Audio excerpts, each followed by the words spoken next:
প্রতিনিয়ত খেলাধুলার আপডেট সবার আগে জানতে আমাদের চ্যানেলটি সাবস্ক্রাইব করুন এবং পাশে থাকা বেল বাটনটি প্রেস করুন। ধন্যবাদ।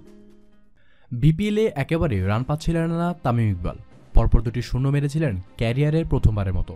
তবে খুলনার বিপক্ষে কাল রাতের ম্যাচে নিজেকে ফিরে পেয়েছেন। ইনিংসটি খেলার আগে নাকি ভীষণ নার্ভাস ছিলেন তামিম ইকবাল। টানা 2 ম্যাচে শূন্য মারার পর বলছিলেন, আমার ভেতর একটা ইনিংস আছে যেটা সবকিছু বদলে যাবে, কিন্তু সেই ইনিংস না এলে কি হবে সেই ভয়ে ভীষণ কাবু হয়ে পড়েছিলেন তামিম ইকবাল। তাকে সাহস দিয়েছেন কোচ মোহাম্মদ সালাউদ্দিন। নিজের শূন্য মারার গল্প শুনিয়ে সাহস দিয়েছেন শাহিদ আফ্রিদিও। খুলনা টাইটান্সের বিপক্ষে 42 বলে 73 রানের ঝড়ো ইনিংস খেলে সমস্ত অস্বস্তি মনের ভয় ঝেড়ে ফেলার পর এই অভিজ্ঞতার কথা জানিয়েছেন তামিম ইকবাল। সংবাদ সম্মেলনে এসে তিনি বলেছেন, ব্যাটিংয়ে নামার আগে নাকি ভীষণ নার্ভাস ছিলেন। ফর্ম না থাকলে যে কোনো ব্যাটসম্যানই প্রচণ্ড স্নায়ুর চাপে ভোগেন, কিন্তু তামিম জানালেন এমনটা নাকি তার আগে কখনোই হয়নি। আমার মনে হয় না গত 7 থেকে 8 বছরে আমি এত নার্ভাস ছিলাম কেন খেলার আগে।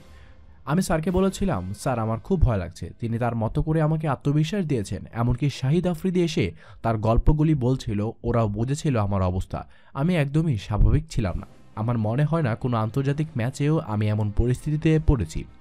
জুনায়েদ সিদ্দিকীর 41 বলে 70 রানের ইনিংসে 181 রান করেছিল মাহমুদুল্লাহর খুলনা। সেই রান তারাই এনামুল হক বিজয় নিয়ে ঝড় তুলেছেন তামিম। উদ্বোধনী জুটিতে তুলে ফেলেছেন 115 রান, 1 ডজন বাউন্ডারি আর 1 ছক্কায় 42 বলে 73 রান করে আউট হন তামিম। উদ্বোধনী জুটিতেই তুলে ফেলেছেন 115 রান।